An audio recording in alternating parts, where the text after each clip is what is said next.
ok ta dương mà to pi này muốn vít này muốn dương vậy pi thà ta theoretical framework năng cứ miền này chẳng mấy hơi dương bằng cả về chẳng mấy anh chăng nước nông ní ở lục lục sợi bông bông sắc sáng lục sắc cái đồ chi ở lục được từng lại ấy tới đã thay dương bạn cho làm pi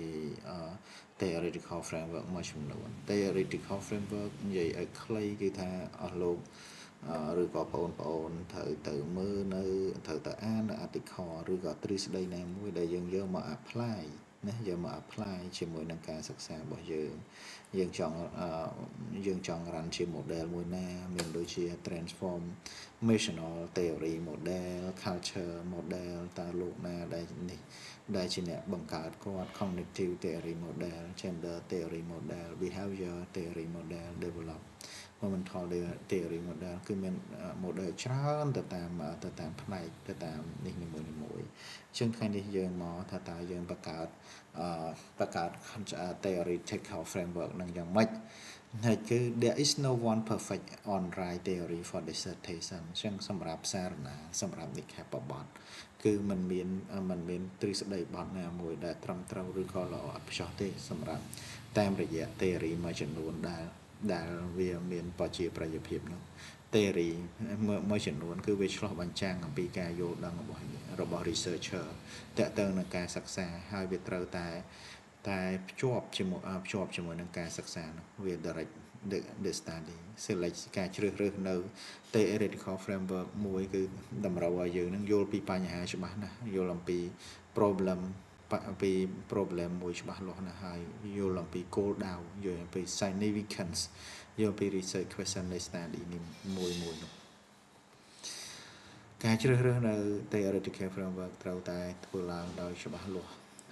ទៅតាមគោលដៅហើយនឹងសារៈសំខាន់នៃសារណារបស់យើងហើយយើងត្រូវតែពិចារណាអំពី principle អំពីគោលការណ៍ក្នុងការ guide ក្នុងការបង្ហាញផ្លូវនៃការសិក្សារបស់យើងហើយយើងដាក់បញ្ហានោះឲ្យវាភ្ជាប់ជាមួយនឹង theoretical context របស់យើង research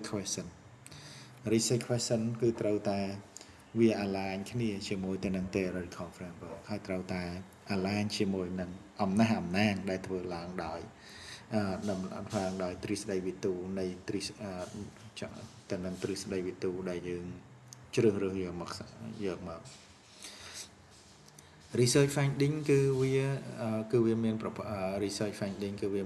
មានប្រភពមកអំពីការសិក្សាដែលអាច support ដែលវាទៅគ្រប់គ្រងវាអាចពង្រីកឬក៏វាអាចកែកុន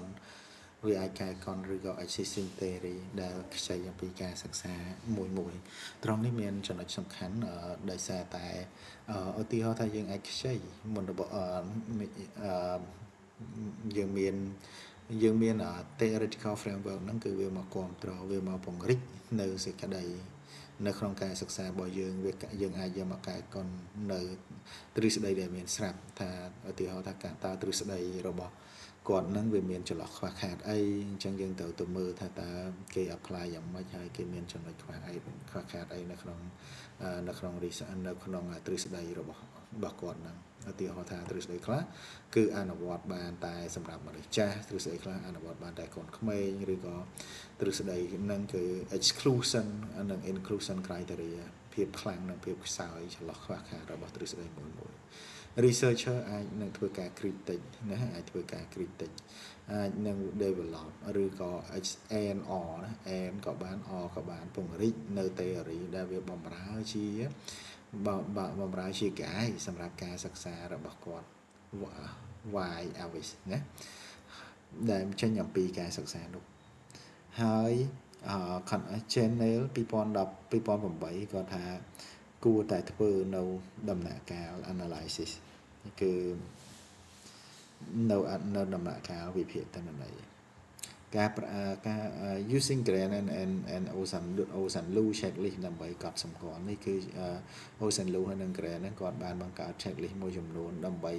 កត់សម្គាល់នៅ theoretical framework សម្រាប់ការសិក្សាមួយដែរ what discipline we theory may apply to យើងនឹងសិក្សាថាតើ discipline អីដែល theory ហ្នឹងបានអនុវត្ត Does theory agree with methodology plan for the study តើ theory នោះវាស៊ីគ្នាជាមួយនឹង methodology សម្រាប់ការសិក្សានោះហើយណា Is theory to be selected well developed with many theoretical construct តើទេទ្រឹស្ដីនឹងត្រូវបានគេ select មកហើយវា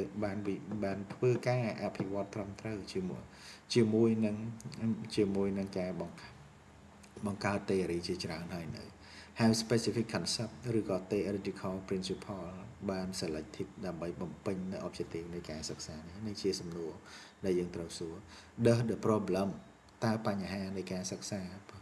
គោលបំណងនៃការសិក្សាសារៈសំខាន់នៃការសិក្សាវា correlate ជាមួយនឹង theoretical framework ដែរអត់តើ theory នឹងអាចត្រូវបានប្រើនៅ hand in hand ដែលស៊ីគ្នាជាមួយនឹង research question សម្រាប់ការសិក្សាអត់ចឹងមានន័យថាបើសិនជាវាអត់ស៊ីគ្នាជាមួយនឹង objective ជាមួយនឹង research ជាមួយនឹង problem នៃការសិក្សានឹងអ្នកទាំងអស់គ្នាមិនអាចយក theoretical framework ហ្នឹងមកដាក់នៅក្នុងការសិក្សាយើងបានទេ The theoretical framework inform literature review តើវាស៊ីគ្នាជាមួយនឹង literature review អត់ Does the analysis agree with selected theoretical framework The theoretical framework undergird the conclusion and recommendation based on data analysis ចឹងយើងត្រូវមើលច្រើនដែរ Simon ចំណែកឯ Simon ហើយនឹង2011 suggest some point ដែល articulate theory សម្រាប់ inform consent អញ្ចឹងខ្ញុំមក conclusion អានេះមកតង់សិនអញ្ចឹងនៅក្នុង Keynes ហើយនឹង Osendo ហ្នឹងគឺគាត់បង្កើតជា checklist មួយដើម្បីយើង consider ថាដែលមានទាំងអស់ហ្នឹងគឺមានចំនួន9ចំណុចណា9ចំណុចមុននឹងយើងធ្វើការយក theoretical ហ្នឹងទៅប្រើប្រាស់ហើយមាននៅក្នុងនោះគឺទី1គឺយើងនិយាយអំពីថាតើវា apply ទៅលើអី theory ហ្នឹងហើយតើ theory ហ្នឹងវាស៊ីជាមួយនឹងទី2គឺស៊ីជាមួយនឹង methodology របស់យើងដែរអត់តើtheory ហ្នឹងមាន construct នៅ develop ជាមួយនឹង theory ផ្សេងទៀតដែរអត់ហើយនឹងមាន principle ដែលយើង select មកហ្នឹងវានិយាយទៅគឺតាំងពីលើដល់ក្រោមគឺមានន័យថាតាំងពី topic problem statement ទាំងអស់គ្នាត្រូវតែឆែកមើលបើសិនជាវាអត់ស៊ីនៅក្នុងចំណុចណាមួយវាអត់ align ក្នុងចំណុចណាមួយយើងអត់អាចយក theoretical framework ហ្នឹងមកដាក់ចូលនៅក្នុងការសិក្សាយ៉ាងណាដែរចំណែក Simon ហើយនឹងចំណែក Simon ហើយនឹង Ghost 2011ក៏គាត់និយាយដែរថាយើងអត់អាចថាអាច articulate theory សម្រាប់ inform research មួយចំនួនគឺ main concern គឺ inquiry in research key variable នៅក្នុង research យើងត្រូវគិតពី key variable យើងទៅ read ហើយនឹង review current research related literature on topic using keyword search reconstruct variable might be relevant of study consider variable to the theory អញ្ចឹងទ្រឹស្ដីមួយនេះវាស្តៀងគ្នានឹងជាមួយនឹងសានលូខាងលើដែរការហើយនឹងសានលូដែរគឺគាត់ប្រើពាក្យផ្លែកមួយចំនួនគឺតើតើនឹង variable តើ variable សំខាន់អីខ្លះហើយតើមាន concern អីខ្លះនៅក្នុង research ហ្នឹងគឺវាស្តៀងគ្នាទេតាមពិតទៅ consider how variable selected to theory តើយើងប្រមូលទាំងអីដែរប្រមូលទៅលើ variable អីខ្លះបន្ទាប់មកយើង revise the research and add the word theory to the keyword find the theory and theories most in line with thinking of researcher ចំណុចទី7គឺយើង discuss នៅ proposition នៅ each theory ហើយ highlight នៅ relevant to the research យើង consider alternative theory that challenge the perspective of the researcher បន្ទាប់មកយើងគិតអំពី limitation selected theory which a problem investigate and can address or provide logic explanation គឺយើងត្រូវមើលចំណុចអស់ហ្នឹងត្រូវ discuss មើលតើមានចំណុចខ្សោយចំណុចខ្លាំងអីខ្លះ challenge អីខ្លះនៅក្នុងហ្នឹងអូខេខ្ញុំគិតថាយើងបញ្ចប់ត្រឹមហ្នឹងហើយយើង move ទៅវីដេអូមួយទៀតបើសិនជាយើងមានពេលអរគុណច្រើន